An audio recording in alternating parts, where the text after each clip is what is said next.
transaction costs, market access.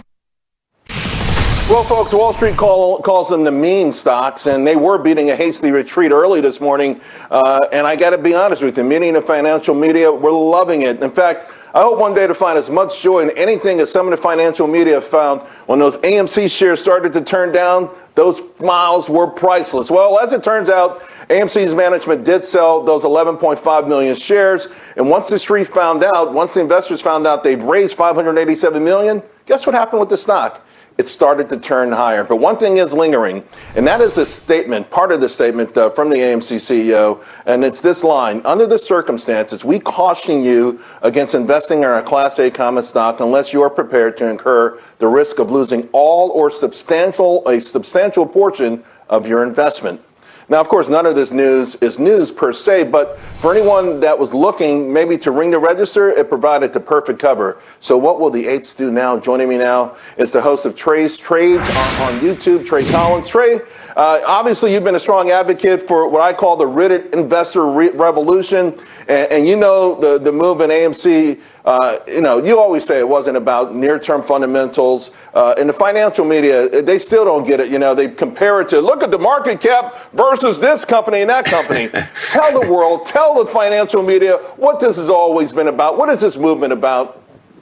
Well, Charles, first off, I'd like to extend a thank you for giving the opportunity for millions of apes to be able to speak out about the culture and story, being written by AMC stock right now. I think they're getting the wrong picture with this whole segment. We understand perfectly clear that this is not about fundamental value in this moment in time. They're doing this as black and white when that's not the case. This is a message. This is a legacy that the apes are trying to write right now to send a message to the short sellers, hedge funds, and institutions who have been blatantly betting against and frankly, taking advantage of the institution. The retail investor, over these past 6 months, year, 5 years, 10 years, and show them that we are stronger than they think we are. We're smarter than we think they are. And, we're better. That's as simple as it is.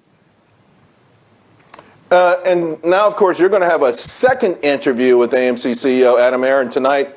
I think the lawyers, by the way, pressured him into that statement. Let's not forget, he made a serious overture to investors yesterday.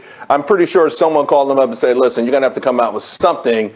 So with that in mind, do you feel like he let the community down with that statement this morning? That's a great question, Charles. I think Adam Aron does a perfect job of managing the long-term growth of the company as well as paying attention to the short term of what the retail investors are looking for. In fact, I think he sets the bar. I think he sets the standard. It's very easy for the media to talk about that statement that he put out. But what about the Investor Connect, the AMC Connect that came out that helps connect the AMC investors and reward them for following the company? I think there's so many great things that Adam Aron does to focus on, one specific statement that likely was caused to come to fruition because of legalities is doing him injustice. He does a great job. He sells stock at the right time. He's generated a lot of cash. Cash is king. You already stated earlier, there is $587 million for the company, and the stock price is booming. I think that speaks monuments of how great of a CEO Adam Aron truly is. Considering all the negative media, right, which is almost all the financial media, how important was it for AMC to sort of climb off the canvas today to just keep everyone kind of stoked and confident? Right. So the last 6 months has been a slow wind up to kind of the storybook that you're reading right now on the charts. And I think over that period of time, there's been a lot of the retail investors or the apes who have been studying, doing due diligence, crunching numbers, and I think most importantly, emotionally preparing themselves, because the last squeeze that happened back in January, there was, I think, a lot of things to be learned. And this much time built into now, I think people were emotionally prepared for the sort of moves that have happened here. And to have that momentum continue obviously is a great opportunity to give some good momentum and hype to the community. I mean, that's ultimately what it comes down to, is keeping spirits high, keeping the new apes out there who've joined the community happy, and telling those stories. I got less than a minute, Trey. Just tell us, what is the end game?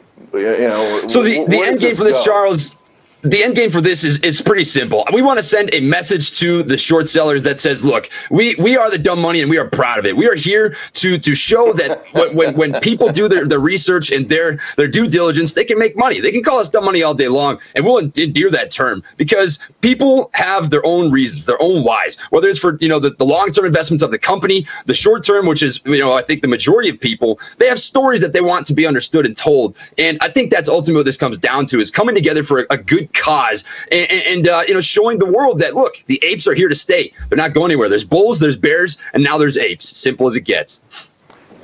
Trey, my man. Can't wait to watch your interview with Aaron, and congratulations. You've been there from the beginning. You've been strong, and a lot of people look up to you, and so do I. Talk to you again real soon. Coming up, I appreciate that, Charles.